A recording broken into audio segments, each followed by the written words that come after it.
यो हो बहसको साथमा कामना सेवा विकास बैंक, प्रगतिको आधार कामना सेवासँगको कारोबार।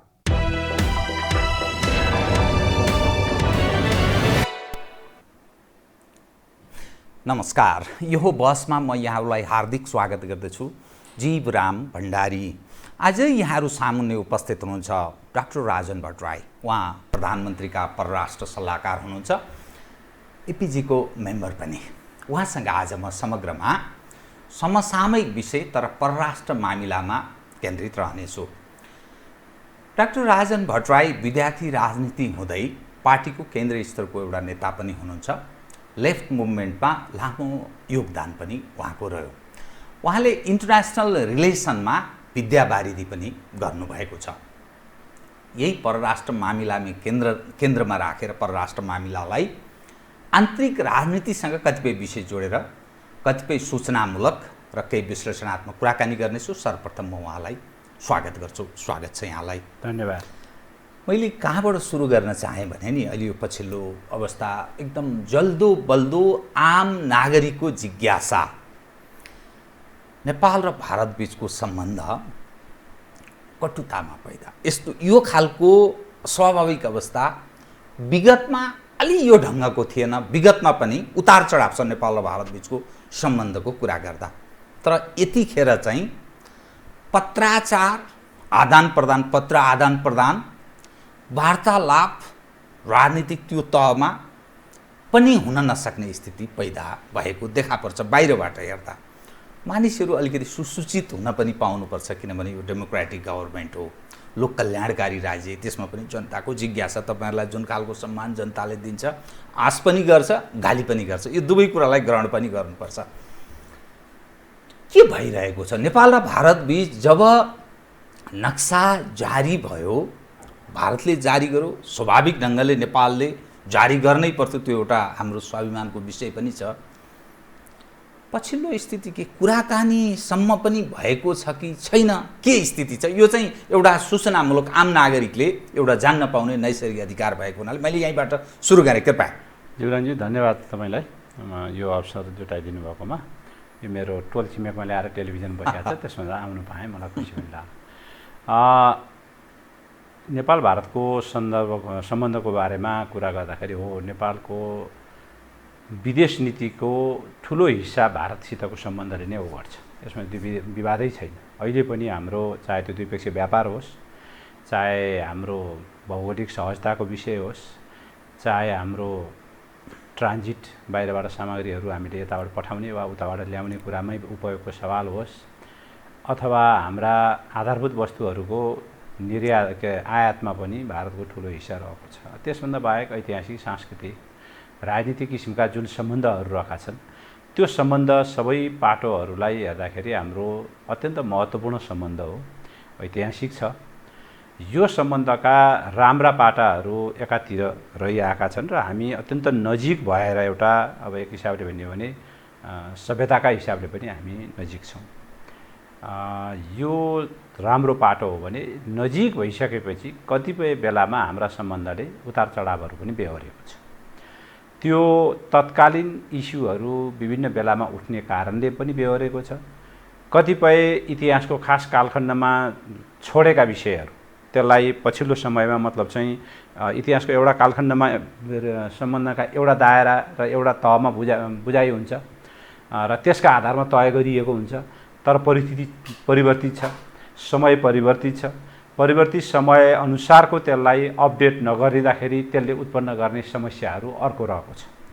अहिले तपाईँलाई पछिल्लो हाम्रो सम्बन्धको स्थितिको बारेमा कुराकानी गर्दाखेरि हामी आम रूपमा नेपाल भारत सम्बन्ध अहिले पनि हिजो जस्तो हो त्यही बाटोमा छ। बाटोमा छ। अहिले पनि हाम्रो तपाईँको चाहिँ द्विपक्षीय व्यापारमा कहीँ कतै रुकावट छैन, समस्या छैन। अहिले पनि हाम्रा द्विपक्षीय मेकानिजमहरू जुन हुन्, चाहे त्यो गृह मन्त्रालयसित जोडिएको मेकानिजम होस्, चाहे परराष्ट्रसित जोडिएको मेकानिजम होस्, चाहे त्यो जलस्रोतसित जोडिएको मेकानिजम होस्, चाहे त्यो पर्यटनसित जोडिएका विषयहरू हुन्, कुनै पनि विषयमा आवश्यकता पर्दाखेरि द्विपक्षीय रूपमा सहज संवाद चलिरहेको छ, सहज मतलब चाहिँ छलफल चलिरहेको छ। वाणिज्यकै क्षेत्रको पनि यो भइरहेको छ। यसमा कुनै किसिमको अप्ठ्यारो बाधा व्यवधान अवरोधहरू छैन दुवै पक्षमा हामी चाहिँ यही बिचमा तपाईँलाई म भन्छु लकडाउन सुरु भएपछि करिब 5 लाखदेखि 7 लाखसम्म नेपालीहरू भारतबाट नेपाल प्रवेश गरे। त्यो सहज भयो। झन्नै 7 लाख 5 देखि म त्यो ठ्याक्कै तपाईँलाई डाटा कम्तीमा 5 बढीमा 7 सम्म जस्तो लागेको छ मलाई। त्यो चाहिँ सङ्ख्यामा नेपालीहरू प्रवेश गरे भारतबाट। यताबाट करिब 80 देखि 1 लाखसम्म भारतीयहरू नेपालबाट भारत प्रवेश नेपालमा कार्यरत भारतीयहरू भारत प्रवेश गरेका छन्। यो बिचमा नै तपाईँले चाहिँ हाम्रो अरू किसिमका प्रोजेक्टहरूको मतलब चाहिँ काम सुचारू हिसाबले अगाडि बढेको छ। भारतीय लगानीमा सञ्चालित आयोजना भनौँ ती आयोजनाहरू चाहिँ सबै सुचारू हिसाबले काममा अगाडि बढेका छन्। हाम्रो तेस्रो मुलुकसँगको भारत हुँदै गरिने व्यापारमा कुनै किसिमको समस्या छैन। हामीले कलकत्ता र विशाखापट्टनमका 2टा पोर्ट युज गर्छौँ। ती पोर्टहरू हामीले स्मुथली कामहरू अगाडि बढाइरहेका छौँ। त्यसमा कुनै समस्या छैनन्।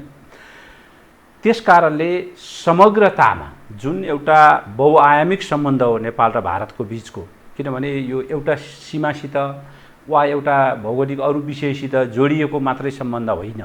जब हामी व्यापार पनि छ, लगानी पनि छ, तपाईँको चाहिँ के अरे ऐतिहासिकता पनि छ, तपाईँको पर्यटनको क्षेत्रमा, सुरक्षाको क्षेत्रमा, तपाईँको वाणिज्यको क्षेत्रमा, सबै क्षेत्रमा हाम्रो जुन किसिमको जलस्रोतको क्षेत्रमा हाम्रा चाहिँ सहकार्यहरू लामो समयदेखि चल्दै आएका छन् र तिनीहरूले निरन्तरता पाइरहेका छन्। त्यस कारणले गर्दा समग्रतामा हामी के भन्न सक्छौँ भने नेपाल भारत सम्बन्धको त्यो पाटोमा समस्या छैन। अब हो हामीले इतिहासको छोडेका विषयहरू तर हामीले नउठाइ नहुने विषय, जुन विषयहरू हामीले एउटा समयक्रममा द्विपक्षीय वार्ताद्वारा मेकानिजम बनाएर छलफल गरौँ भनेर सहमति जनाइसकेका छौँ विगतदेखि नै। 1997 मा सीमाकै कुरा गर्दाखेरि हामीले अझ 1981बाट हामीले फिक्स बाउन्ड्री प्रिन्सिपल लियौँ, किनभने नेपाल भारत सीमालाई आधुनिक प्रविधिसित जोडेर त्यसलाई चाहिँ एउटा स्थायी किसिमबाट अगाडि बढाउनुपर्छ भन्ने नीति लियो तत्कालीन सरकारले। त्यो नीतिअनुसार निरन्तर सन् 1981बाट सुरु भयो त्यो सीमा सम्बन्धी सहमति भयो। त्यो सहमति भएअनुसार 2007 सम्ममा हामीले एक सरो मतलब चाहिँ नेपाल भारत सम्बन्धको यो GPS प्रणालीद्वारा फिक्स बाउन्ड्री प्रिन्सिपलमा आधारित रहेर फिक्स गर्ने काम सम्पन्न गर्यौँ। तर त्यसभित्र निश्चित ठाउँहरूमा समस्याहरू थिए, बाँकी रहे। उदाहरणको लागि कालापानी लिपुलेक लिम्पियाधुरा पनि हो, सुस्ता हो। त्यसपछि अरू केही ठाउँहरू छन् जहाँ चाहिँ अब उनीहरूको र हाम्रो जमिन उता पुगेको छ, उताको जमिन यता पनि परेको छ केही भागमा। तिनीहरूको व्यवस्थापन गर्नुपर्ने विषयहरू छन्। त्यो ठुलो विषय छैन भन्ने हामीलाई त्यसमा कार्यरत क्षेत्रबाट सूचना आएको छ। यो खास गरी सुस्ता र उता दार्चुलाको चाहिँ समस्या भनेको यो चाहिँ लामो समयदेखि रहिआएको समस्या छ। अलि एरिया पनि धेरै छ, ठुलो छ। यी दुईवटा चाहिँ मुख्य समस्या हुन्। यसको अर्थ अरू चाहिँ समस्या छैनन् होइन। अब त्यो त नजिक भइसकेपछि फेरि अब हाम्रो कस्तो छ भने हाम्रो इन्टरनेसनल स्ट्यान्डर्ड अनुसारको सीमा व्यवस्थापन हुन सकेको छैन। अर्थात् 10 गजाको व्यवस्था गरेर बिचमा त्यो चाहिँ नो म्यान्स ल्यान्ड बनाएर यतापट्टि मतलब चाहिँ त्यसको निश्चित दूरीमा नेपालीहरूको बस्ती रहनुपर्ने, उतापट्टि त्यसको निश्चित दूरी भन्दा उता मात्रै कठोरतापूर्वक कार्यान्वयन भएको छैन। त्यसपछि संरचनागत हिसाबले भन्नुहुन्छ भने पनि हामीले त्यो 10 गजाको पालना गरेका छैनौँ। ठाउँ हामीले उताबाट पनि इन्क्रोच भएको छ 10 गजा, यताबाट पनि इन्क्रोच भएको छ 10 गजा। यस किसिमबाट मतलब चाहिँ त्यसको एउटा इन्टरनेसनल स्ट्यान्डर्डको जुन खालको सीमा व्यवस्थापन हो त्यो हुन सकेका छैन। अब यो त्यसको सुरुवात भने भएको छ। त्यस कारणले सीमाको विषय लामो समयदेखि रहिरहेको हो। भारतीय सेना आएर कालापानीमा बसेको विषय अहिले होइन, 1900 अघिल्लो शताब्दीको बिचमा मध्यमा हो। त्यो बेलादेखि हामीले पटक पटक विभिन्न समयमा अब त्यो सेना हट्नुपर्छ, त्यो भूभाग हाम्रो हो भनेर हाम्रो दाबी गर्दै आएका छौँ। त्यहाँबाट सेना जानुपर्छ भन्ने कुरा हो। अहिले पछिल्लो कालमा त्यो वार्ता गरेर त्यसलाई सुल्झाउने भनेर कुराकानी अगाडि बढिरहेको अवस्थामा त्यो पनि तपाईँलाई चाहिँ दुईटा परराष्ट्र मन्त्रीका बिचमा 2015 को महेन्द्रबहादुर पाण्डे र सुषमा स्वराजका बिचमा पनि यो सहमति भएको छ यसलाई वार्ताद्वारा टुङ्ग्याउने भनेर। त्यसपछि 2019 को प्रदीप गेवाली र जयशङ्करको बिचको वार्ताबाट पनि यो विषयमा सहमति जुटेको छ। त्यो त्यो सहमति जुटेर त्यो मेकानिजमले मतलब चाहिँ काम प्रदीप ग्यावाली र एस जयशंकर परराष्ट्र मन्त्री भइसकेपछिको कुरा यो 2019 को कुरा गर्दैछौँ। अहिले हामी 2020 को जुलाईमा छौँ भने 1 वर्ष अघिको कुरा हो। 1 वर्ष अघि भएको जोइन्ट कमिसनको मिटिङमा पनि यो निर्णय भएको छ र त्यसलाई समाधान गर्नका लागि सचिव स्तरीय वार्तालाई अगाडि बढाउने भन्ने निर्णय सहमति भएको छ। त्यसो भएको हुनाले यो विषय त्यो कुरा हामी त त्यसैको बाटोमा थियौँ। अब त्यो चाहिँ सचिव स्तरीय वार्ता सुरु हुन्छ भन्ने हामीले चाहिँ ठानिरहेको अवस्थामा अचानक उहाँहरू एकपक्ष हिसाबले नक्सामा जानुभयो, त्यसपछि संरचना निर्माणमा पुग्नुभयो। त्यो कुरा त स्वाभाविक रूपमा हामीले त्यसको मतलब चाहिँ असहमति थियो हाम्रो। हामीले स्वाभाविक किसिमको असहमति जाहेर गऱ्यौँ। पहिला जाहेर गऱ्यौँ, त्यसपछि दोस्रो हामीले मतलब चाहिँ उहाँहरूलाई भने तर उहाँहरूले त्यसलाई रोक्नु भएन, उल्टो उहाँहरूले बाटो उद्घाटन गरिदिनु भयो। उद्घाटन गरिसकेपछि त हामीलाई चोट पर्यो। चोट परिसकेपछि सिङ्गो मुलुक एक भयो। एक भइसकेपछि हामीले नक्सा जारी गऱ्यौँ र संविधानमा पनि त्यसको व्यवस्थापन गर्नुपर्ने जरुरी थियो। त्यो हामीले संविधानमा पनि व्यवस्था गऱ्यौँ। यसले केही मतलब चाहिँ अब त्यो विषयमा केन्द्रित रहेर केही असहमतिहरू हाम्रा बिचमा छन्। यसमा कुनै लुकाउनु पर्ने विषय छैन। हामी के चाहन्छौँ भने यो विषय अब टुङ्ग्यौँ, किनभने नेपाल भारत सम्बन्ध जुन गतिमा अहिले पछिल्लो कालमा मतलब चाहिँ ठिक बाटोमा गइरहेको छ, बिचमा हामीले जुन नाकाबन्दी खेप्यौँ, नाकाबन्दी खेपेपछिको अवस्थामा भारतले पनि केही महसुस गरेको र हाम्रो तर्फबाट हामीले मतलब चाहिँ सम्बन्धलाई प्राथमिकतामा राखेको। भारतसितको सम्बन्ध राम्रो हुनुपर्छ, त्यसो गर्दा मात्रै नेपालको पनि राष्ट्रिय हित हुन्छ, नेपाल भारत दुईटैको हित हुन्छ भन्ने हाम्रो बुझाइ हो। यसमा भारतसित झगडा गरेर नेपालको राष्ट्रियता बलियो हुन्छ, भारतसित मतलब चाहिँ सम्बन्ध खराब हुँदाखेरि नेपाल चाहिँ मतलब बढी स्वाधीन हुन्छ भन्ने कोणबाट कहीँ कतै मान्छेको बुझाइ छ भने त्यो गलत हो। भारतसित पारस्परिक समानताका आधारमा, पारस्परिक सम्मानका आधारमा र मतलब चाहिँ एकले अर्काको आन्तरिक मामलामा हस्तक्षेपको सिद्धान्तलाई स्थापित गरेर हामीले अथवा भन्नुहोस् पञ्चशीलका सिद्धान्तलाई आत्मसात गर्दै, असमानताका सिद्धान्तहरूलाई आत्मसात गर्दै, संयुक्त राष्ट्रसङ्घको बडापत्रमा उल्लेखित मतलब चाहिँ मान्यताहरूलाई स्थापित गरेर त्यो बाटोबाट हामी चाहिँ एउटा समानतामा आधारित तर अत्यन्त बलियो, राम्रो र 21औं शताब्दीको आजको चेतना अनुसारको सम्बन्ध स्थापना गर्न चाहन्छौँ। त्यसमा हाम्रो कुनै दुविधा छैन। सिद्धान्त त हामी त्यो बाटोबाट जान चाहन्छौँ। त्यसमा त्यो प्राप्तिको बाटोमा जाँदा विगतका सबै खाले समस्याहरूको समाधान होस्। विगतमा मतलब चाहिँ छोडी आएका विषयहरू, एक अर्काले दाबी गरिरहेका विषयहरू समाधान गरेर हामी टुङ्गोमा पुग्दाखेरि यसले नयाँ उचाइ प्राप्त गर्दछ र सम्बन्धले एउटा नयाँ मतलब चाहिँ सम्बन्ध सिरामा प्रवेश गर्छ भन्ने हाम्रो बुझाइ हो, मान्यता हो। त्यो मान्यता अनुसार वर्तमान प्रधानमन्त्री र प्रधानमन्त्रीले नेतृत्व गरेको सरकार त्यस बाटोमा अगाडि बढेको छ। त्यसकारणले गर्दा भारतसितको सम्बन्ध अहिलेको अवस्थामा तपाईँलाई मलाई भन्नुहुन्छ भने ती विषय जुन विषय मैले अघि भने ती विवादित विषयभन्दा बाहेक अथवा हाम्रा बिचमा रहेको असहमतिका विषयभन्दा बाहेक अरू विषयमा हाम्रो मतलब चाहिँ सम्बन्ध सहज हिसाबले अगाडि बढेको छ र त्यसलाई अब बाँकी अरू पनि विषय छन् हाम्रा समाधान गर्नुपर्ने, ती विषयलाई समाधान गरेर जानेतर्फ नै जानुपर्छ भन्ने मान्यता रहेको छ। अब केही जिज्ञासाहरूलाई अलि स्पष्ट पारिदिनुहोस् कृपया। जब हामीले नक्सा जारी गऱ्यौँ, उनीहरूले जारी गरेपछिको स्थितिको म कुरा गरिरहेको छैन। हामीहरूले जब नक्सा जारी गऱ्यौँ, स्वाभाविक ढङ्गले त्यो सरकारले आँटिलो र महत्त्वपूर्ण निर्णय गर्यो, प्रधानमन्त्रीको प्रशंसा पनि भएको छ। तत्पश्चात नेपाल र भारतका परराष्ट्र मन्त्री तहमा, सचिव तहमा, प्रधानमन्त्री तहमा अर्थात् राजनीतिक तहमा विभिन्न ट्र्याकमा पनि कुनै कुराकानी, पत्र आदान प्रदान यो यावत विषय के अवस्थामा छ? यो बिचमा जब हामीले नक्सा जारी गऱ्यौँ, जारी गर्नु अगाडि प्रधानमन्त्रीको तहमा औपचारिक रूपमा जारी गर्न अगाडि प्रधानमन्त्रीको तहमा कुराकानी हुने कुरा तय भएको थियो।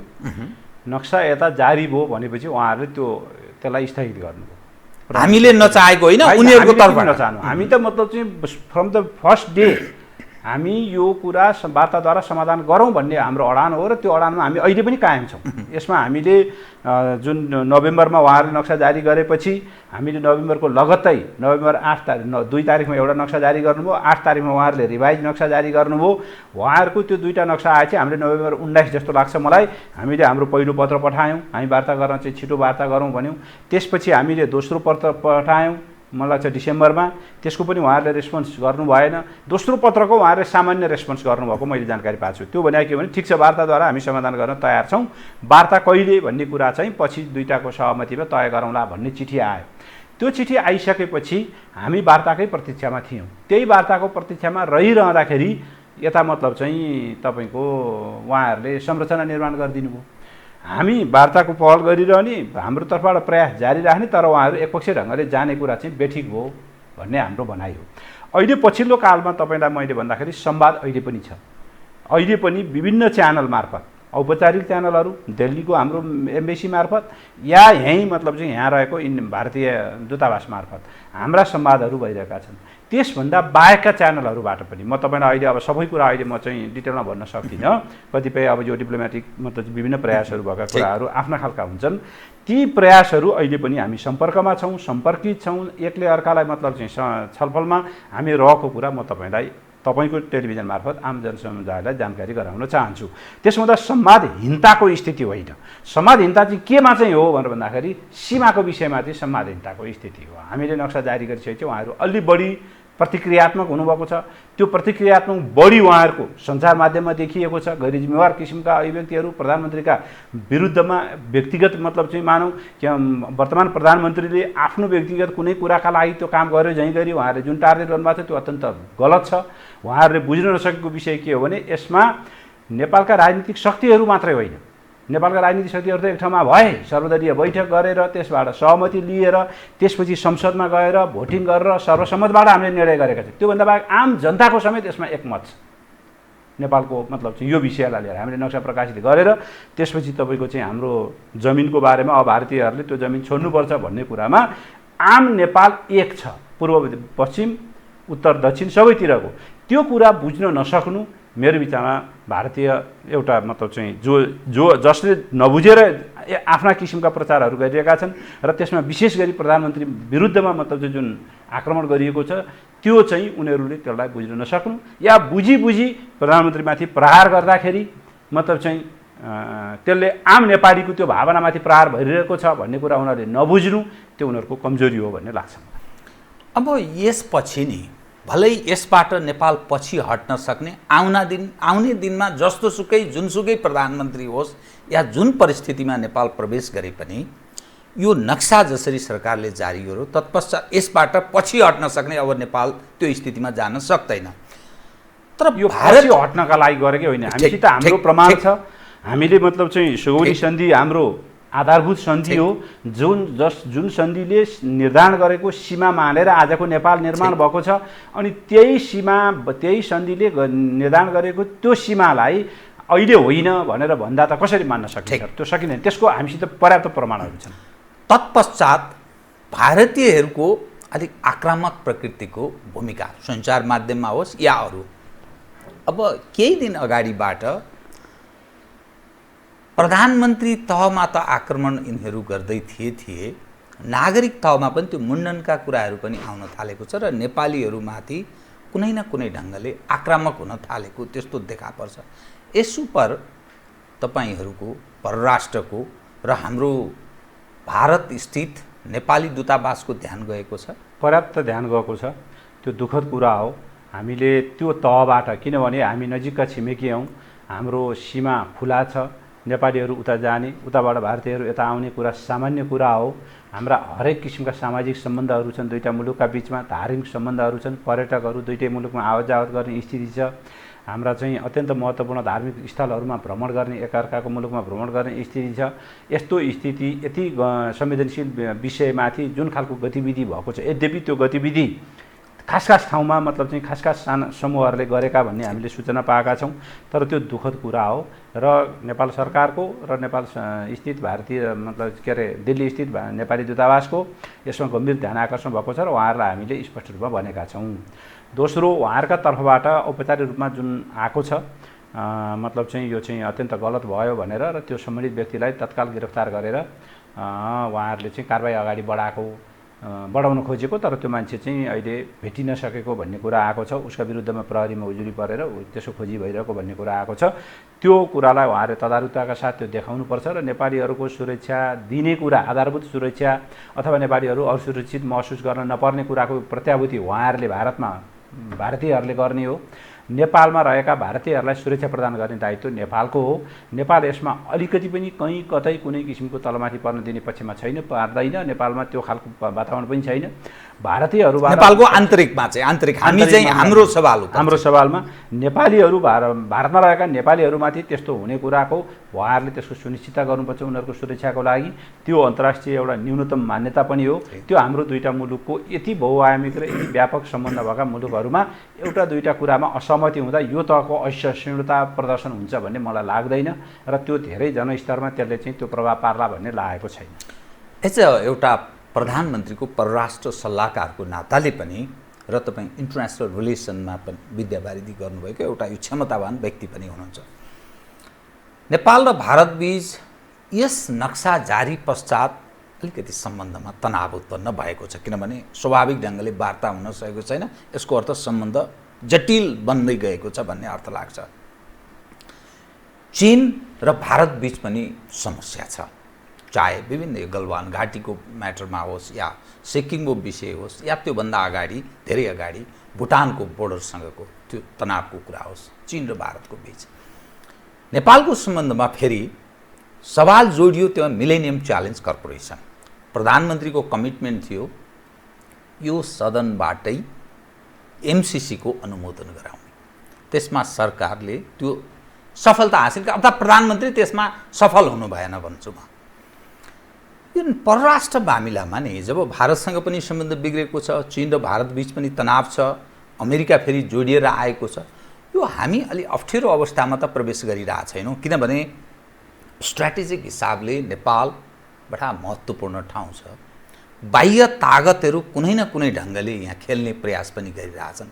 प्रधानमन्त्री स्वयंले पनि त्यो कुराहरूलाई कतिपय विषयमा उजागर गर्ने प्रयत्न गर्नुभएको छ। तपाईँले बडा महत्त्वपूर्ण यो विषयलाई कसरी हेर्नुभएको छ? महत्त्वपूर्ण र संवेदनशील विषय उठाउनु भयो। यो अलिक गहन विषय छ र यसले अलिकति अरू समय हुँदा त म तपाईँलाई डिटेलमै बताउँथेँ। अब यहाँ अहिले टेलिभिजनको पर्दामा हामीसित निश्चित समयको सीमितता छ, तर पनि म केही कुरा राख्छु। यो त महत्त्वपूर्ण छ।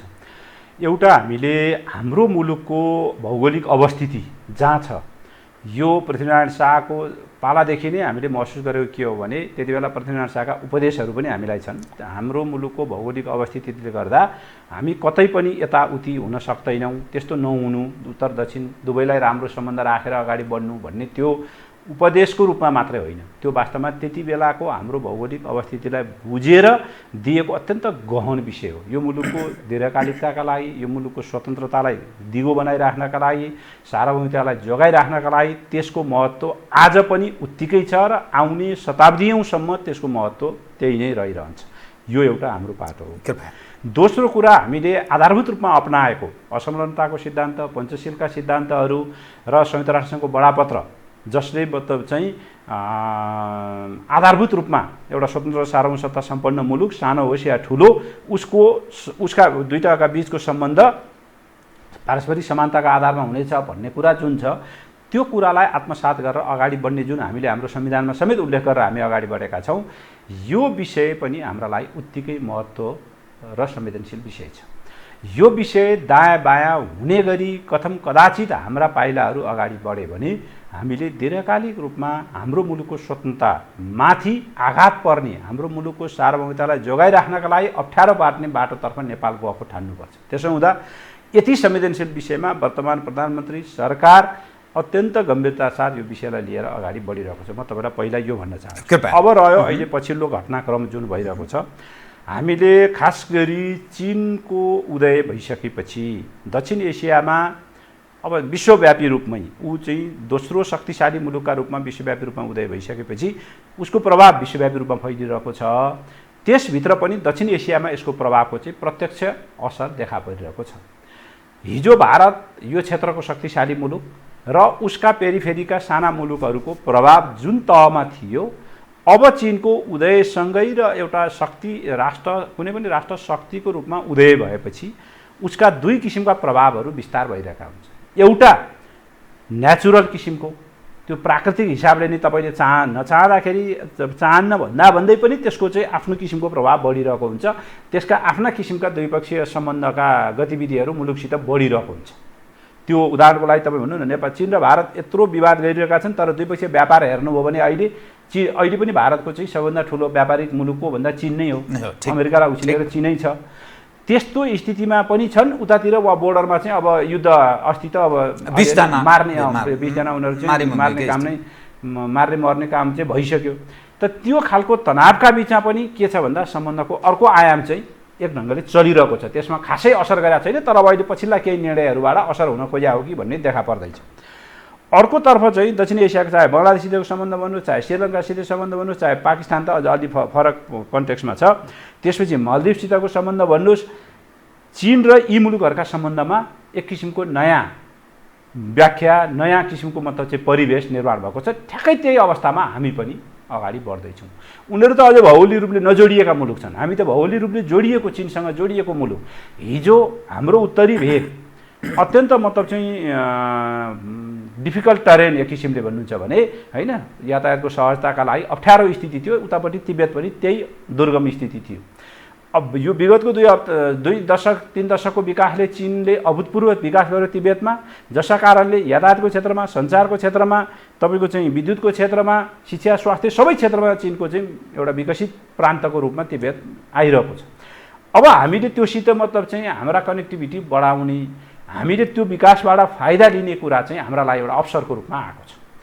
यो अवसरलाई हामीले अगाडि बढाएर लान सक्नुपर्छ। जसरी हामी दक्षिणको विकाससित हाम्रो विकासलाई जोडेर त्यो अवसरलाई हाम्रो मुलुकको विकाससित जोडिरहेका छौँ।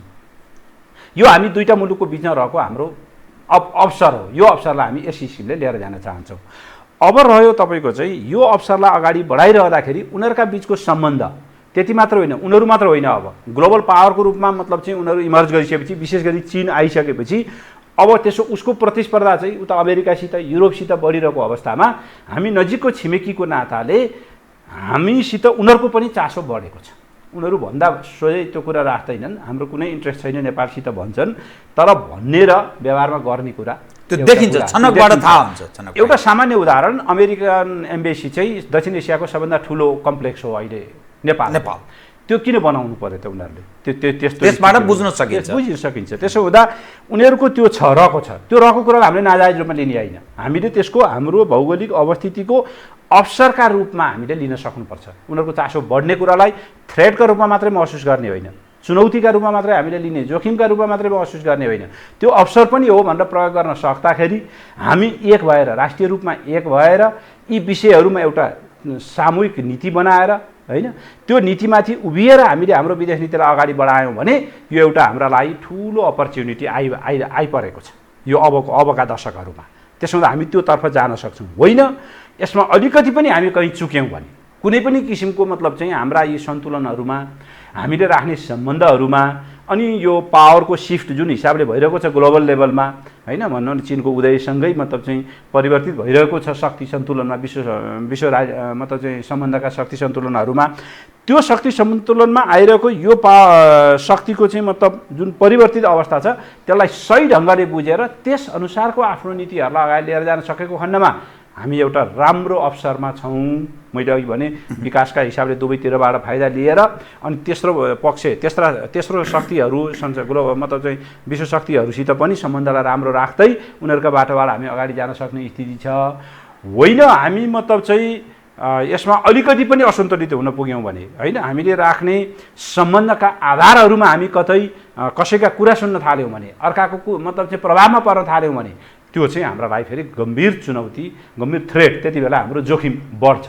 त्यसो हुँदा अब म तपाईँलाई हाम्रो सम्बन्धको आधार के हुनुपर्छ त भनेर भन्दा यति भनिसकेपछि हाम्रो सम्बन्ध एउटा स्वतन्त्र र सार्वभौम सत्ता सम्पन्न मुलुकका हिसाबले अर्को स्वतन्त्र र सार्वभौम सत्ता सम्पन्न मुलुकसित गर्ने हाम्रो सम्बन्धको आधारभूत पक्ष भनेको स्वतन्त्र हो। अर्थात् नेपाल भारत सम्बन्ध नेपाल र भारतकै बिचमा रहनुपर्छ। त्यहाँ चीनले के भन्छ, अमेरिकाले के भन्छ, युरोपले के भन्छ, जापानले के भन्छ भन्ने कुरासित हाम्रो आधारभूत रूपमा अर्थ राख्दैन। नेपाल चीन सम्बन्ध भारतले के भन्छ, अमेरिकाले के भन्छ, युरोपले के भन्छ भन्नेसित राख्दैन। नेपालको राष्ट्रिय हितमा त्यो सम्बन्ध छ र त्यसले नेपाली जनताको हित गर्छ भन्ने कुरा चाहिँ हाम्रो फन्डामेन्टल कुरामा कम्प्रोमाइज हुनु भएन।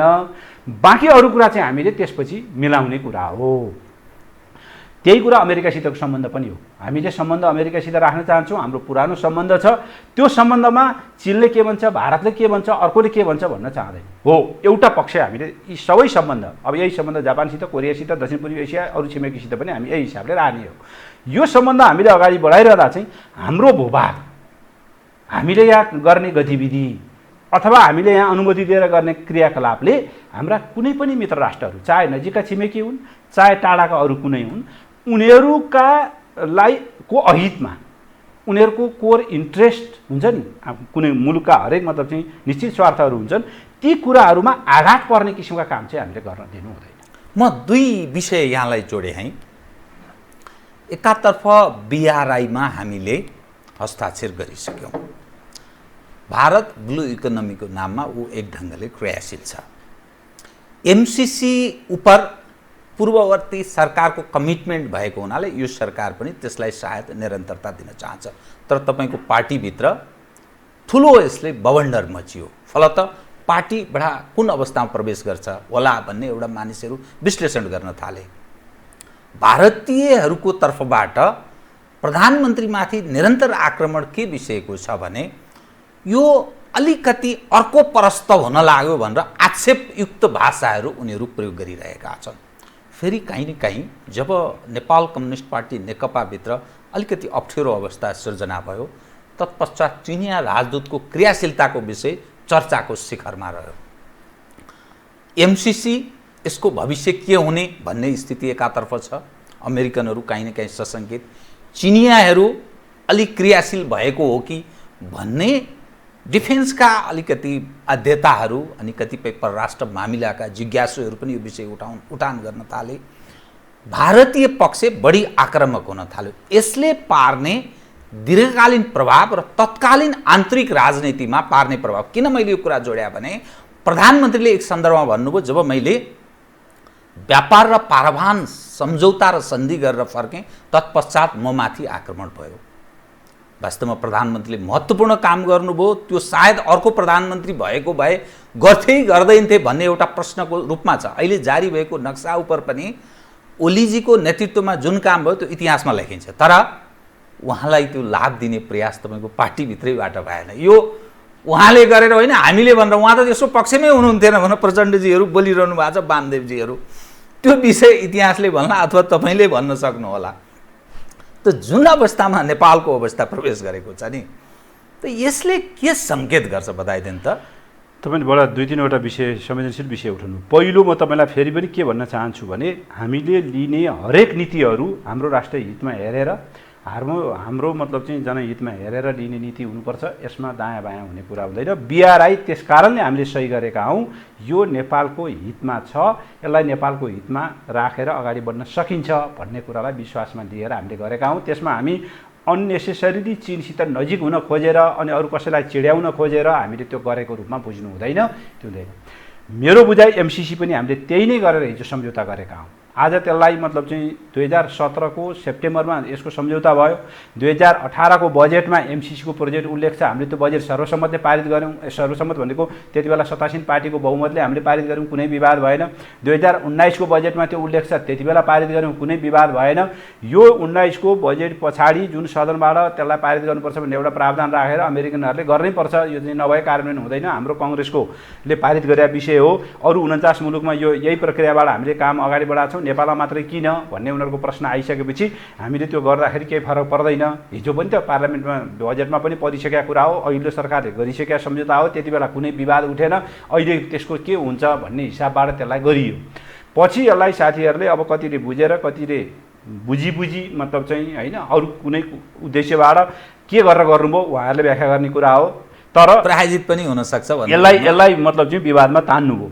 यो विवादमा तानिसकेपछि आज यसको जुन अवस्था आएको छ यो आउनु नपर्ने अवस्था हो भन्ने मेरो भनाइ छ। आधारभूत रूपमा MCC प्रोजेक्ट म अहिले त्यसलाई मैले थोरोली हेर्दाखेरि जे विषय उठाइएको छ त्यो तहको विषय उठाउनु पर्ने तहमा त्यो छैन। त्यसो हुनाले अब त्यसमा दुईटा कुरा पहिलाभन्दा नयाँ छ, तीनटा कुरा। एउटा नयाँ के हो भने त्यो पार्लियामेन्टबाट पारित गर्नुपर्छ भन्ने प्रावधान राखियो। दोस्रो त्यसको नयाँ भनेको 5 वर्षमै सक्नुपर्छ भन्ने राखियो। तेस्रो त्यसको नयाँ भनेको त्यो आयोजना सञ्चालन गर्नका लागि एउटा अर्थ सचिवको नेतृत्वमा एमसिए भनेर जुन मन्त्री परिषदीय गठन आदेशले 7 सदस्य त्यो पनि नेपालीहरू मात्रै रहेर नेपाल सरकारकै प्रतिनिधिहरू रहने गरी त्यसको चाहिँ एमसिए कमिटी प्राधिकरण गठन गरियो। त्यो तीनटा चाहिँ कुनै पनि आयोजना अगाडि बढाउनका लागि अरू आयोजनामा त्यो हुँदैन, यसमा चाहिँ त्यो नयाँ गरियो, फरक गरियो। त्यो फरकका आफ्ना लजिक छन्, आफ्ना मतलब चाहिँ आधारहरू छन्। त्यसले कुनै हाम्रो राष्ट्रिय अहित गर्ने गरी मतलब चाहिँ त्यो खालको भएको मलाई लाग्दैन। त्यसकारणले गर्दा एमसिसीलाई हामीले अगाडि बढाएर लान सक्या भए अझ राम्रो हुन्थ्यो। अझै समय छ, त्यसलाई अगाडि बढाएर लानु नै हाम्रो बुद्धिमत्तापूर्ण हुन्छ भन्ने मेरो विचार छ। प्रधानमन्त्री पनि मलाई लाग्छ यही विचारमा उहाँ रहनु भएको छ। त त्यसैमा अडिरहने अब म तपाईलाई स्थितिमा चाहिँ प्रधानमन्त्री हुनुहुन्छ कि अडिने भने एमसिसी यसमा यस्तो हुन्छ, किनभने असार 16 सम्म उनीहरू भन्थे, तर त्यो अब असार 16 सम्मको एउटा मतलब चाहिँ हिजोको हाम्रो अन्डरस्ट्यान्डिङ हो दुईटा मुलुकका बिचमा, एमसिसी अमेरिका र एमसिए नेपालको। अब नयाँ परिवेशमा फेरि अहिले त कोरोनादेखि लिएर सारा कुरा अड्केको समय छ, त्यसलाई अलिकति समय तलमाथि गर्ने कुरामा म त्यस्तो एकदम हार्ड एन्ड फास्ट हामीले बुझाउन सक्नुपर्छ अमेरिकनलाई, त्यो समस्या देख्दिनँ। त्यो टेक्निकल पाटोमा नजाउँ हामी है। मूल कुरा के हो भने त्यसका आधारभूत पक्ष जे विषय उठाइएका छन् ती विषय चाहिँ कस्ता हुन् भन्ने कुरालाई नै बढी मतलब चाहिँ हामीले हेर्नुपर्छ। अगाडि उठेनन्, पछिल्लो कालमा आएर किन उठे भन्ने कुरालाई हामीले हेर्नुपर्छ। अब अर्को तपाईँले जहाँसम्म मतलब चाहिँ एमसिसीमा चिनको धारणा के छ, भारतको धारणा के छ भन्ने तपाईँले जहाँसम्म कुरा गर्नुभयो, मेरो एकदम स्पष्ट कुरा के छ भने उहाँहरूको धारणा हामीले उहाँहरू बताउनै चाहनुहुन्छ भने सुनिदिने हो, तर त्यसका आधारमा हाम्रो निर्णय लिने होइन। निर्णय हामीले हाम्रो राष्ट्रिय हितका आधारमा जसरी बिआरआईका बारेमा लिन्छौँ, जसरी भारतसितका अरू आयोजनाहरू नेपालमा सञ्चालन गर्ने बारेमा लिन्छौँ, त्यसै गरी अमेरिकासितको आयोजनाहरू हामीले लिने हो हैन। र आयोजनाहरूको अध्ययन गरेर त्यसको कस्तोमा सही गर्ने नगर्ने भन्ने कुरा चाहिँ हामीले हाम्रो समग्र राष्ट्रिय अवस्था, हाम्रो आर्थिक अवस्था, हाम्रो राष्ट्रिय मतलब चाहिँ त्यो आयोजनाले हामीलाई पार्ने सकारात्मक प्रभावको अवस्था, अनि त्यो आयोजना र अरू आयोजनामा हिजो गरेका सम्झौताहरूको बिचको मतलब चाहिँ के छ। जस्तो मैले अघि भने नि एमसिसीमा 3टा कुरा पुराना आयोजनासित मेल खाँदैनन्, तर ती आधारभूत रूपमा नेपालको अहित गर्ने उसमा छैनन्। बाँकी विषयहरू त तपाईँले मेलम्ची एडिबीसित गरे सम्झौता वा जाइकासित गरेको, या तपाईँले अरुण थर्ड भारतसित गरेको, या तपाईँले तनहुँ हाइड्रो अर्को एडिबीसित गरेको, वा तपाईँले हिजो मात्रै त्यो नौ विषय मतलब चाहिँ मुगलिन सडक 54 अरबको चाहिँ विस्तार गर्ने कार्य योजना बनाउनु भएको छ, मुगलिनदेखि पोखरासम्मको चाहिँ एडिबीसित मतलब चाहिँ बाटो विस्तार गर्नुभएको छ। ती सम्झौतालाई राखेर एमसिसीको बुँदाहरू राख्दाखेरि तपाईँले तात्विक रूपमा फरक पाउनुभयो भने नि तपाईँ त्यसमा चाहिँ यो किन भयो भन्ने कुरो हुन्छ। आधारभूत रूपमा त्यसमा चाहिँ मतलब छैन भने त्यसलाई तपाईँले अप्ठ्यारो मान्नु हुँदैन भन्ने भनाइ हो। अब रह्यो तपाईँले चिनिया राजदूतको सक्रियताको कुरो जुन उठाउनु भएको छ, मेरो विचारमा मैले अघि एउटा कुरा भनेको छु तपाईँलाई, चिनको आफ्नो ग्लोबल रोल जुन रूपले विस्तार भइरहेको छ त्यो अनुसारका उनीहरूका गतिविधिहरू बढिरहेका छन्। यहाँ मात्रै होइन, दक्षिण एसियाका अरू मुलुकको मैले उदाहरण दिएँ, त्योभन्दा बाहेक विश्वव्यापी रूपमा नै त्यो एउटा रहेको छ। त्यो अवस्थासित पुरानो व्यवस्था र नयाँ परिवेशका बिचको एउटा जहिले पनि के हुन्छ भने नयाँ कुरा हुन थालेपछि त्यसले प्रतिक्रिया उत्पन्न गर्छ। चिनियाहरू कतै अहिले सक्रिय भएका हुन् कि भन्ने मान्छेलाई परेको छ, मेरो बुझाइ त्यस्तो छैन। उहाँहरूको एउटा स्थापित मान्यता के छ भने दङ सियाओपिङ पावरमा आउने बित्तिकै 1978 को लगत्तैदेखि चीनले एउटा नीति लिएको छ, हाम्रो विदेश नीति विचारका आधारमा अब निर्देशित हुँदैन। अर्थात् they have done deideologise of their foreign policy. Foreign पोलिसीको डिआइडोलाइजेसन उनीहरूले जुन ढङ्गले मतलब चाहिँ गरेर अगाडि बढे, त्यो विचारको आधारभन्दा अर्को मतलब चाहिँ अब राष्ट्रिय हितलाई हेरेर, राष्ट्रिय मतलब चाहिँ विषयलाई हेरेर, अनि अन्तर्राष्ट्रिय रूपमा स्थापित मूल्य मान्यता, अन्तर्राष्ट्रिय मतलब चाहिँ अवस्थितिलाई हेरेर हाम्रो सम्बन्ध अगाडि बढ्ने भन्ने उनीहरूले लिइरहेको हुनाले या सरकार कम्युनिस्ट होस् या काङ्ग्रेस वा राजा जसुकैको भए तापनि उनीहरूको तात्विक रूपमा उनीहरूको फरक पर्नेवाला छैन। हाम्रो पनि हामीले लिइरहेको नीति के हो त, हाम्रो विदेश नीति भन्दा हामीले त हाम्रो संविधानमै उल्लेख गरेका छौँ हाम्रो आधारभूत कुराहरू, हाम्रो विदेश नीतिका जुन कुराहरू सरकार जुनसुकै आओस् उसले त्यो परिधिभन्दा बाहिर जानै सक्दैन। हाम्रो एउटा स्थापित मान्यता छ, मैले जुन अहिले व्याख्या गरिसकेँ, त्यसलाई हामीले संविधानमा लिपिबद्ध गरिसक्यौँ। अनि संविधानका मूल्य मान्यताभन्दा पृथक ढङ्गले कम्युनिस्ट होस् या काङ्ग्रेस होस् या अरू कुनै राप्रपा होस् या मधेसवादी दलहरू हुन्, जोसुकै आए पनि त्योभन्दा पृथक ढङ्गले जाने स्थिति बन्दैन। त्यसो हुनाले त्योमा शङ्का गर्नुपर्ने कुरा रहेको छैन। अब रह्यो तपाईँको चाहिँ के अरे कसले के गर्ने भन्ने कुरा, उहाँले भेटेपछि पनि त खोइ त समस्या त समाधान भएको छैन। समस्याको समाधानमा त नेकपाभित्र यदि अब त्यो पत्र पत्रिकाले लेखे जस्तो जादुको छ त्यस्तै हो भने या मात्र त्यस्तै हो भने भारतीय मिडियाहरूले लेखेकै जस्तो हो भने त अहिलेसम्म त समस्या सबै मतलब जादु फुमन्तरकी बाचा हुनुपर्थ्यो, केही पनि त भएको छैन, प्रोग्रेस त भएकै छैन। आज बैठो बस्दैछ, भोलि बस्दैछ, हुन्छ कि भन्ने कुरा भएको छ, अझै टुङ्गिएको छैन।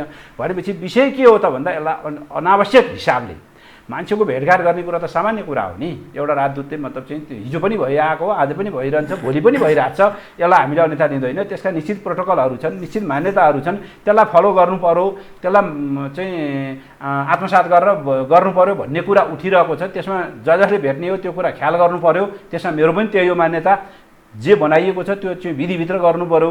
तर भेट्नु हुँदैन भनेर त्यस किसिमबाट हामी जानु हुँदैन। भेट्ने कुरालाई हामीले सामान्य रूपमा लिनुपर्छ। परराष्ट्र मामिलालाई सेन्ट्रल पोइन्टमा राखेर नेपाल कम्युनिस्ट पार्टी नेकपाभित्र अलि समस्या उत्पन्न भएको देखियो कि यो एज अ होल पछिल्लो अवस्था हेर्दा प्रधानमन्त्रीले पनि भन्नुभयो मेरा विरुद्ध पटक पटक भएका षड्यन्त्रहरू यहाँ विभिन्न होटलहरूमा विभिन्न ठाउँहरूमा र आफ्नै साथीहरू पनि संलग्न रहेको मलाई सूचना छ भनेर त्यसरी सार्वजनिक उहाँले भन्नुभएको छ। तत्पश्चात रियाक्सन पनि प्रचण्डजीहरूको तर्फबाट पनि उत्पन्न भएको छ। त्यो परराष्ट्र मामिलामा पनि पार्टीभित्रको आन्तरिक लडाइँ झगडा झमेला भन्नुहोस्, यसले अलिकति अप्ठ्यारो स्थिति सिर्जना होइन। यसमा एउटा पक्ष के हो भने जे अलिकति नयाँ हुन्छ, नयाँ भइसकेपछि त्यसले चाहिँ दिने प्रतिक्रिया हुन्छ। उदाहरणको लागि तपाईँले प्रधानमन्त्रीज्यूले भन्नुभयो 2016मा मैले 10 मध्ये सम्झौता गरेँ, त्यो सम्झौता पछाडि नै मलाई अलिकति फिल भइसकेको थियो भन्ने। त्यो किनभने हामीले त्यो खालको ऐतिहासिक सम्झौता त हिजो गरेकै थिएन। त्यो नगरेका कारणले गर्दाखेरि त्यसको प्रतिक्रिया अलि मतलब चाहिँ कडा विभिन्न ठाउँबाट हुन्छ भन्ने कुरा उहाँले भन्ने कुरा त्यो अपेक्षा त्यही अनुसारको मतलब चाहिँ भयो भन्ने कुरालाई म धेरै अन्यथा लिनुपर्ने स्थिति म देख्दिनँ। अहिले पछिल्लो कालमा मतलब चाहिँ नक्सा प्रकाशित भइसकेपछि जुन किसिमको आक्रामक ढङ्गले मतलब चाहिँ प्रस्तुति भयो भारतीय सञ्चार माध्यमहरूमा त्यो चाहिँ अत्यन्त बेठिक नाजायज छ। त्यो नाजायज कुराको त्यो सन्दर्भमा उठेको मतलब चाहिँ विषयको एउटा खण्ड हो त्यो। अब अहिले सम्बन्धलाई हामी अलि नयाँ ढङ्गबाट मतलब चाहिँ त्यसलाई लिएर जान खोजिरहेका छौँ। हामी वार्ताद्वारा हाम्रा पुराना मतलब समस्याहरूलाई समाधान गरेर अगाडि बढाएर टुङ्ग्याएर लिएर जान खोजिरहेका छौँ। त्यसको प्रभाव स्वाभाविक रूपमा देशभित्र पनि पर्छ, पार्टीभित्र पनि पर्छ, पार्टीका नेताहरूमा पनि मतलब चाहिँ एउटा नयाँ ढङ्गबाट छलफल अगाडि बढिरहेको छ। त्यस हुनाले अब ती पुराना विषयलाई फेरि हामीले त्यसलाई निरन्तरता दिने अवस्थामा नजाउँ। किनभने हाम्रो यो विदेश नेपाल भारत सम्बन्धका मामला हुन्छ भने धेरै उतार चढाव पार्टीभित्र पनि बेहोर्दै आएका छौँ। पार्टीका नीतिहरू पनि कहिले पनि स्थिर मतलब चाहिँ रहेनन्, त्यो कुनै पनि पार्टीको रहेन। त्यो कङ्ग्रेसले पनि अहिले पछिल्लो कालमा आएर कङ्ग्रेस अलिकति दाबी गर्छ अरू पार्टीभन्दा, तर उसको पनि विगत हेरियो भने होइन त्यो उतार चढावै रहिरह्यो होइन। तपाईँको चाहिँ 2015 अझ 2008 सालदेखिकै हेरौँ हामीले होइन, मातृका र बिपीकै बिचमा मतलब चाहिँ कुन तब हो, त्यसपछि त्यसले कस्तो खालको प्रतिक्रियाहरू जन्मिए, बिपीको निर्वाचित भइसकेपछिको अवस्था, निर्वाचितबाट उनलाई हटाउँदाको अवस्था, त्यसपछि जेलमा बसेको अवस्था, भारतमै निर्वाचित रहँदाको अवस्थामा आएका थुप्रै छन् नि त उतार चढावहरू। हाम्रा मतलब चाहिँ अभिव्यक्तिहरू पनि तीसित छन्। लेफ्टको त अझ यसमा अझ बढी मतलब चाहिँ इन्कन्सिस्टेन्सीहरू छन् होइन। कतिपय बेलामा हामी एकदम कुनै विषयमाथि एकदम एउटा छोरमा पुगेर कुरा गरेका छौँ, अनि फेरि अर्कोतिर मतलब चाहिँ अर्को छोरमा पुग्ने खालका कामहरू गतिविधिहरू भएका छन्। बरु खुसीको कुरा के भने पछिल्लो कालमा आइसकेपछि हामीमा तुलनात्मक रूपले हामीले त्यसलाई सन्तुलित बनाउने कोसिस गरिरहेका छौँ। एउटा नीति बोकेपछि त्योभित्र जाने कोसिस गरिरहेका छौँ। यो पनि एउटा अभ्यासको क्रममा तपाईँको आफ्नो मतलब चाहिँ पार्टीका नीतिहरू क्रमिक रूपमा सुधार्दै त्यसलाई परिपक्व बनाउँदै लाने क्रममा विकसित हुँदै गरेको कुरा हो। र एउटा खुसीको कुरा के हो भने जुन सीमाको मतलब चाहिँ लिम्पियाधुरा लिपुलेख र कालापानीका विषयमा राष्ट्रिय सहमति बनेको छ, यो एउटा हाम्रो नयाँ संस्कृतिको सुरुवात भएको छ आन्तरिक रूपमा। र यो नयाँ मतलब चाहिँ विकास भएको विकसित यो स्थितिलाई हामीले बचाएर राख्नुपर्छ। यसमाथि उभिएर समग्र हाम्रो विदेश नीति यसै गरी अगाडि बढ्ने, विदेश नीतिको मामलामा आधारभूत रूपमा हाम्रा बिचमा डिफ्रेन्सिएट नराखिकन, फरक नराखिकन अगाडि जाने एउटा राष्ट्रिय हित बनाएर जाने कुरातर्फ एउटा सुरुवात भएको छ।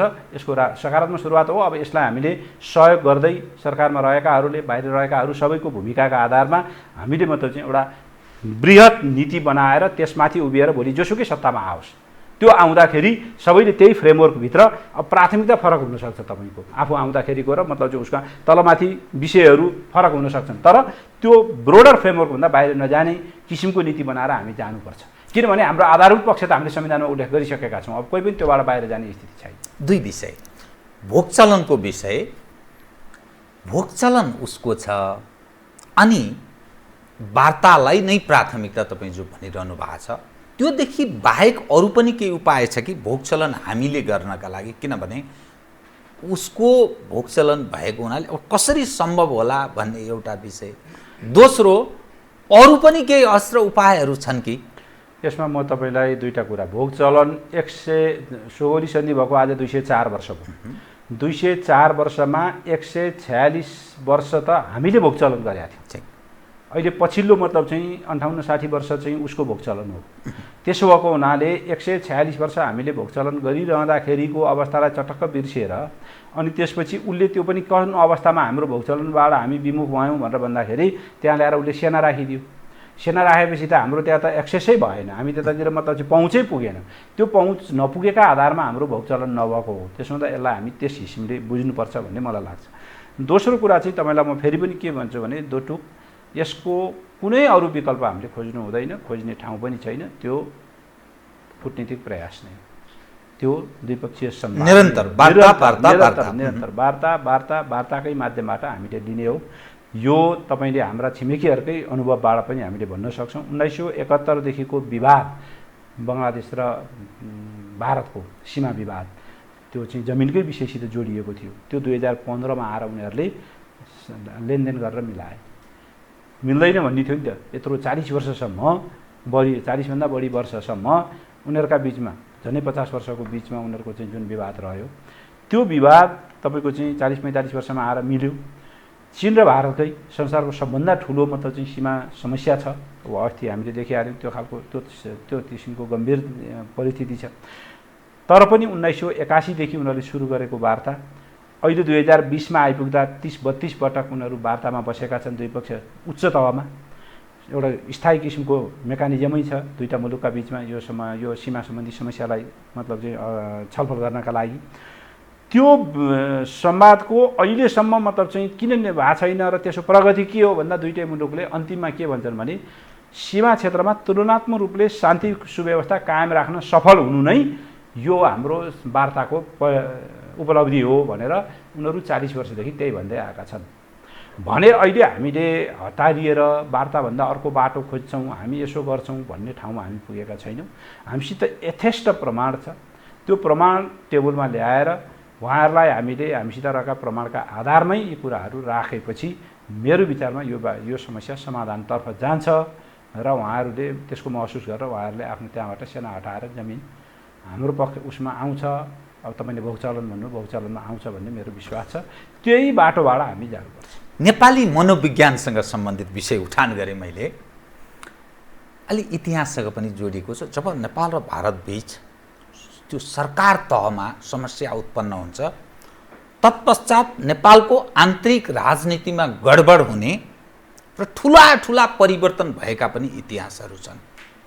अहिलेको सन्दर्भमा पनि तपाईको पार्टीभित्रको आन्तरिक झमेला, तनाव र यो अवस्था यथास्थितिमा अब रहँदैन भनेर ठोकुवाका साथ कतिपय राजनीतिका पण्डितहरू, अलिकति डिफेन्ससँग रिलेटेड मान्छे, परराष्ट्र मामिलाका पनि मयौँ भन्नेहरू यो ढङ्गले पनि विश्लेषण गर्न थाले। तपाईँको पार्टीभित्रको आन्तरिक झगडाले पनि त्यो चिजलाई काहीँ न काहीँ हो कि क्या हो भन्ने जस्तो अर्थ पनि लाग्छ। थेगिन गाह्रो छ है। प्रतिकूल अवस्था नजानिदो पाराले अर्को ढङ्गले आक्रमण हुन्छ। हेर्दै जानु होला 2-4 महिना कोर्नुहोस्, यो ढङ्गले मानिस प्रस्तुत भइरहेछन्। त्यो तपाईँको ब्रह्मले के देख्छ? मेरो ब्रह्मले के देख्छ भने इतिहासलाई तपाईँले हेर्नुभयो भने त्यस्ता घटना दोहोरिएका छन्। हामी सुगौली सन्धिपछि जब ब्रिटिस मिसन नेपालमा बस्न सुरु गर्यो, त्योभन्दा पछाडिका नेपालका मेजर राजनीतिक घटनाक्रममा विदेशी घरको भूमिका रहेको छ। त्यो तपाईँ भीमसेन थापाको उदय र पतनको कुरा गर्नुहोस्, राजेन्द्र विक्रम चाहिँ दूतावासको गेटमा पुग्नु परेको अवस्थाको कुरा गर्नुहोस्, राजकुमारी र महाराजका झगडाका कुरा गर्नुहोस्, वा कसलाई बनाउने र कसलाई हटाउने कुरा गर्नुहोस्, कोत पर्व राणाकालमै पनि तपाईँको चाहिँ भाइ भारदारका बिचका यी कुराहरू रखा हुन्। 7 सालको हामी सबैलाई थाहा छ। 7 सालपछि त हाम्रो क्याबिनेटमै मतलब चाहिँ भारतीय प्रतिनिधि बस्ने अवस्था थियो। हाम्रो निजामतीको चाहिँ व्यवस्थित अवस्था थिएन, हामीसँग हाम्रो नोट छाप्ने अवस्था थिएन, भारतीय नोट करेन्सीहरू मुद्राहरू प्रयोग गर्थ्यौँ, हाम्रो युनिभर्सिटी थिएन, पटना युनिभर्सिटी हामी चाहिँ एफिलिएटेड भएर काम गर्थ्यौँ। यस्ता थुप्रै कुराहरू हाम्रो बिचमा रहेका हुन्। अब एउटा मानिसित के हो भने पछिल्लो कालमा पनि अब द्वन्द्वको मतलब चाहिँ धेरै समय पूर्व माओवादीका नेताहरूले भारतीय मतलब चाहिँ भूमि नै प्रयोग गर्नुभएछ। त्यसपछि सम्झौता भयो, सम्झौता हुँदा भूमि प्रयोग गरियो। यद्यपि यसमा मान्छेहरूले जुन अब हिन्दीमा ड्राफ्ट गरेर नेपालीमा ट्रान्सलेट गरेर 12 बुँदेको कुरा 12 बुँदेको त्यो अत्यन्त वाहियात कुरा हो। त्यस्तो हुँदै होइन, त्यो अब गलत कुरालाई फेरि त्यस हिसाबले गर्नुहुन्न। तर भारतीय भूमि प्रयोग हो। त्यस किसिमले भारतलाई के लाग्ने भने मेजर घटनाक्रमको उसमा त हामी छौँ नि त, निर्णायक हामी हौँ भन्ने। ब्रिटिसकालीन अवस्थामा पनि हामी हौँ, ब्रिटिस हटिसकेपछिका अवस्था पनि यी घटनाक्रमलाई हेर्दा त हामी थियौँ। हुँदा 2017को राजा महेन्द्रले गर्दाखेरि पनि नोटिस गरेर जानकारी दिएर मतलब चाहिँ गरेको हो भन्नेसम्मका कुराहरू छन्। त्यसो हुँदा अहिले पछिल्लो कालमा त्यसलाई हामीले अलिकति ब्रेक थ्रो गर्न सुरु गरेका छौँ। त्यो कहाँबाट भन्दाखेरि खास गरी दोस्रो संविधान सभाले संविधान बनाउनका लागि जेठ 25 गते जुन 16 बुँदा 4वटा राजनीतिक शक्तिका बिचमा गर्यो, तत्कालीन नेकपा एमाले, तत्कालीन नेपाली काङ्ग्रेस, तत्कालीन नेकपा माओवादी र तपाईँको चाहिँ विजय गच्छेदारको जनअधिकार फोरम, यी राजनीतिक 4 राजनीतिक शक्तिहरूले सहमति गरेर अब संविधान निर्माणको बाटोमा गइसकेपछि जुन प्रतिक्रिया भारतले देखाउन सुरु गर्यो, त्यो प्रतिक्रियापछि भारतले आफ्नो भूमिकाको ठाउँ खोज्ने र हामीले त्यो आन्तरिक विषयहरूमाथि तेरो ठाउँ छैन भन्ने कुराको एक किसिमको विवाद समस्या मत भन्नुहुन्छ या एक किसिमको एउटा नयाँ कोर्स नेपालले लिन सुरु गरे हो। त्यसपछि हामीले नाकाबन्दी बेहोर्यौँ, नाकाबन्दीलाई पनि हामीले परास्त गऱ्यौँ। त्यसपछि हामी निर्वाचनमा गयौँ, निर्वाचनबाट हामी यो ठाउँमा आइपुगेर अहिले हामीले स्पष्ट रूपमा हाम्रा आन्तरिक मामलाहरूमा नेपाल आफैले म्यानेज गर्छ र आन्तरिक मामलाहरूको निर्धारण गर्ने कुरा अब हामीलाई अरूको मतलब चाहिँ उसमा यो सही हुँदैन भन्ने कुरा स्थापित भएको छ। त्यसको नेतृत्व वर्तमान प्रधानमन्त्री केपी शर्मा ओलीले गर्नुभएको छ र यो नेपालको विदेश नीतिमा र विशेष गरी नेपाल भारत सम्बन्धमा एउटा नयाँ आयाम हो। यो नयाँ मतलब चाहिँ इरामा प्रवेश गरे हो नेपाल भारत सम्बन्ध। यसलाई मतलब चाहिँ सहज रूपमा लिनका लागि भारत पनि तयार हुनुपर्छ।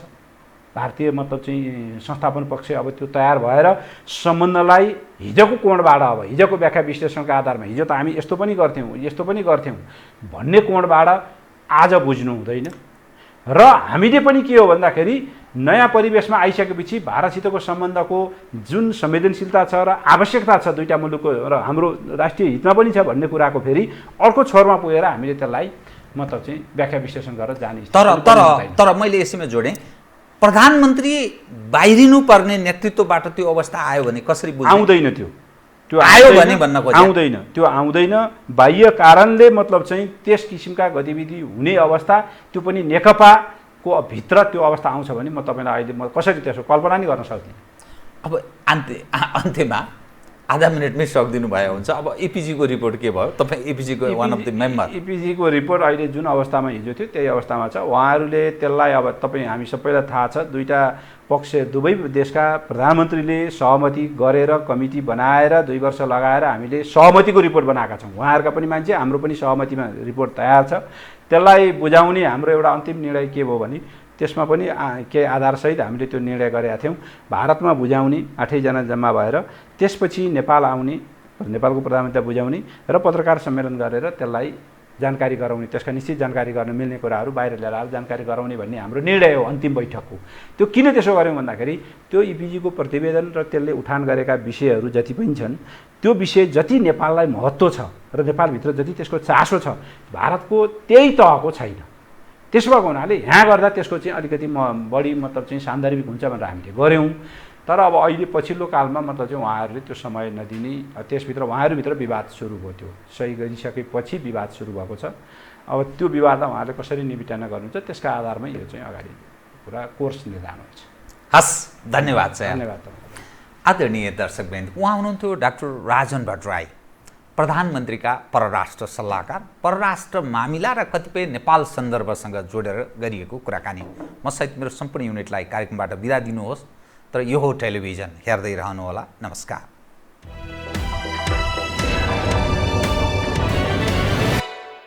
यो हो बहसको साथमा कामना सेवा विकास बैंक, प्रगतिको आधार कामना सेवासँगको कारोबार।